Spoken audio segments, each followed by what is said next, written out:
I think the thing is with DIY, like, it matured me like really quickly. I grew up so fast, and I've got DIY to thank for it because it taught me so many lessons, like basically life lessons. Like what? Basically not to be a dick.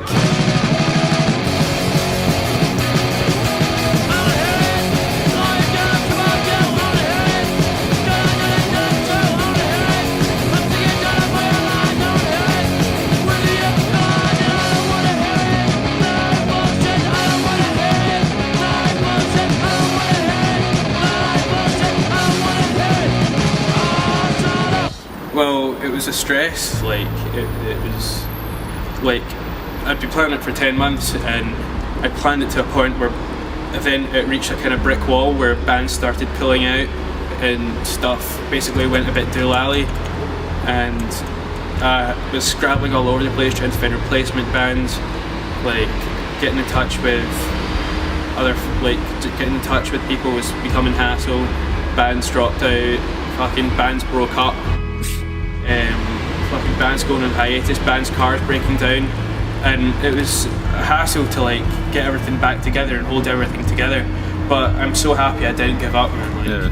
Like, if I gave up, I believe I wouldn't genuinely have. I couldn't have genuinely said I cared about like the DIY community, especially in Glasgow and Scotland, if I gave up on it. But man, like, I trucked on with it, and it's turned out fine.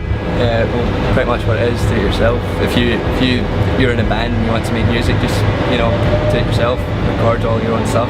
If you're complaining that your band can't get gigs or whatever, just put them on yourself. So I've spoken to so many people about it, like, that are in bands that aren't punk bands or anything, they're always like, oh, it's so hard dealing with promoters and getting on gigs and everything. And I've always just told them, like, all the stuff we do, we think, oh, nobody's putting our band on, we'll just put it on ourselves, you know. People making a scene or music for themselves and for their friends, not for any gain commercially, and doing it so just from the love of it without having to make any money. I think really DIY. Starting something, doing it yourself, getting a group of people to help you out. Basically just about helping others out, you know, if you've, you know, the DIY ethics, if you're in a band and you know another band who's struggling a bit, who can't get shows and that, like, see if you can get them on shows with you. Community, I guess. DIY is like the biggest thing about DIY, I think. It's a community of people coming together, like ShortsFest is. Just a group of people coming together to play a big show in Glasgow. Something that's, you know, come together really easily, I think, as well.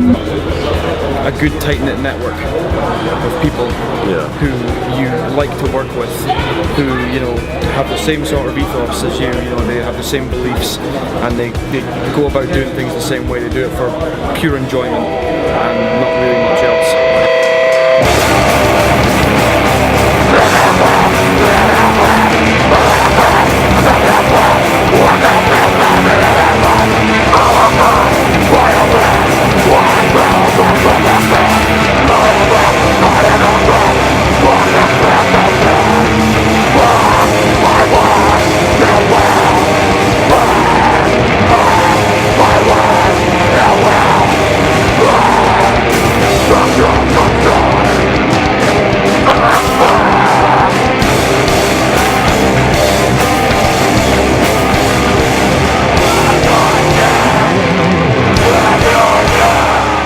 Stuff in the 80s, you know, like flag and everything.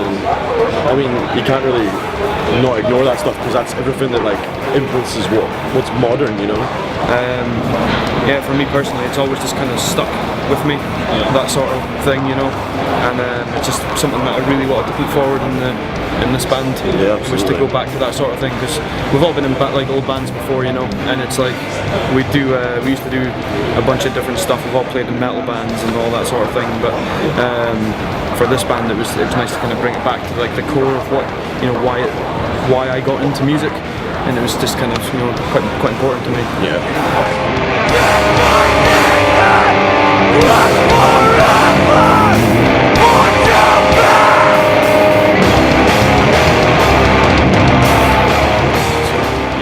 It's a great opportunity for like bands and stuff that who don't get their voice listened to, but like ShortsFest provides them a stage to actually give them a voice to speak on. So yeah, I think that was the main fucking reason I wanted to put on ShortsFest, was just to give people that kind of platform to speak on.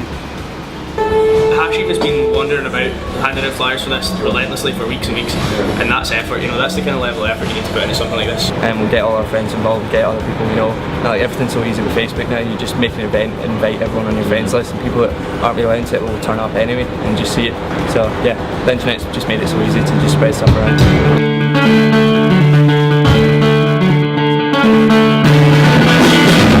Essentially, the younger kids are the future, and if they just get into it, I'm sure they'd love it. I think so. Essentially, the Scottish D.I.Y is brilliant. It's just kids. I just want more people to get involved.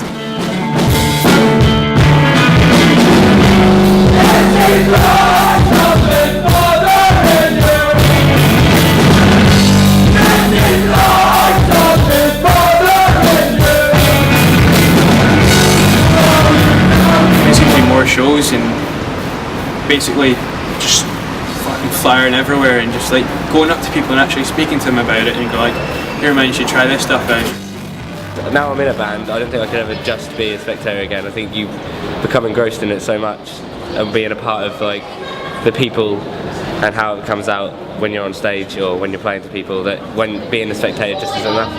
And even if it's not being in a band, making zines or putting on shows, I think it's a good way to feel more part of the scene.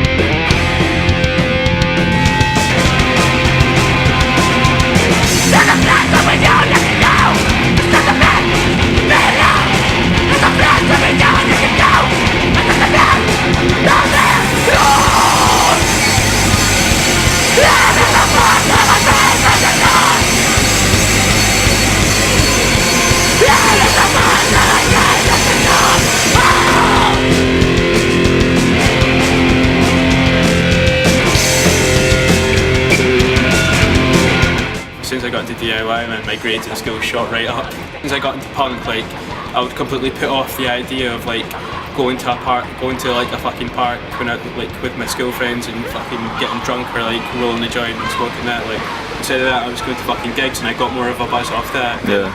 Going to fucking like just absolutely get steaming off my face in a park and basically I might have nothing to show for it. I've been straight edge since youth crew days and stuff. Like, I did start drinking again for a few years, but then I just thought, what's the point? You know, hangovers, waste of money, basically giving money to the government and that. Yeah. And the way I look at it, you go out and drink, that's the way of them controlling you and telling you what to do, because that's what they expect you to do. So for fuck it, I'm claiming again, if that's what the kids say nowadays. Straight edge is considered to be an abstinence from basically narcotics and intoxicants. But you know, like as Ian Mackay said, it's no proper set of rules. Like straight edge is anything you want it to be.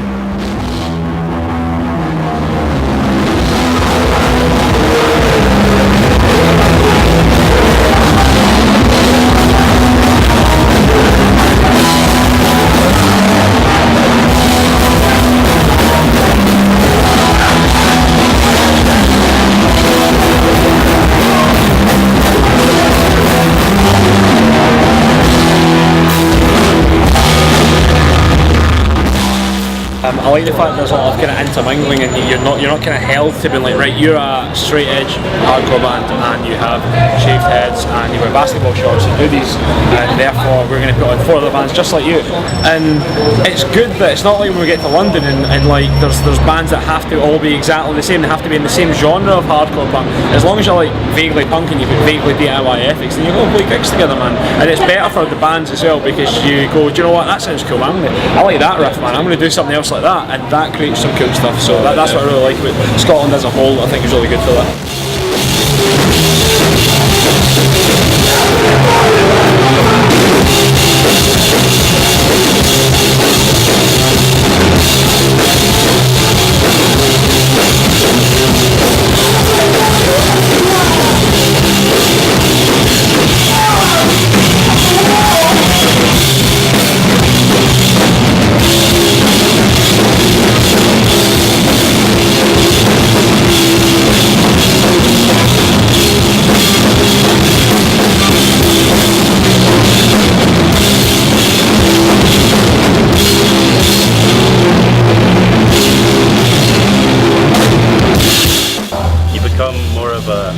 a unit as a DIY band rather than relying on being 5 guys or 2 guys or however many guys who rely on someone to get their shows, someone to do their artwork, someone to do this, So I think we've been kind of, we've obviously recorded with people. We didn't record everything completely ourselves, but we kept it tried to keep it as true to life as possible and just keeping it real. Keep it real.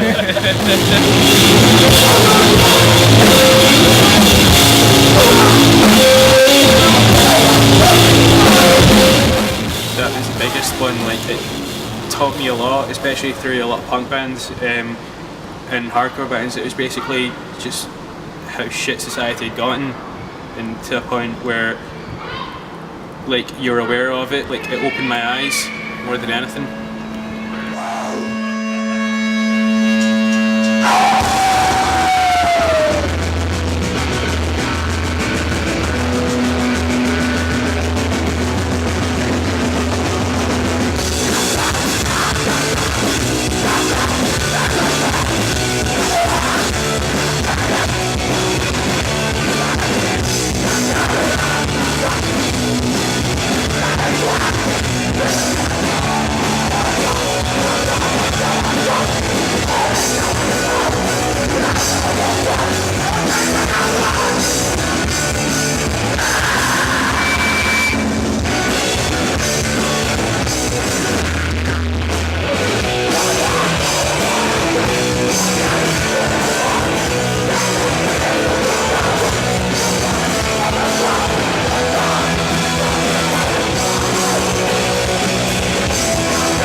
Basically, I looked at it in a way that I saw a lot of kind of injustice within society. I saw tons of like racist, homophobic, all sort of like fucking fascist bullshit, like EDL demos going on every other fucking like week, and you're just like, well, is fucking society normally like this? And then I saw like DIY and shit, and it was like a community where none of that, everyone kind of agreed that was all kind of bullshit and everything was better than that. And what DIY made me learn was nothing in the world is completely bullshit. And I'm quite happy for that, and like DIY gave me hope.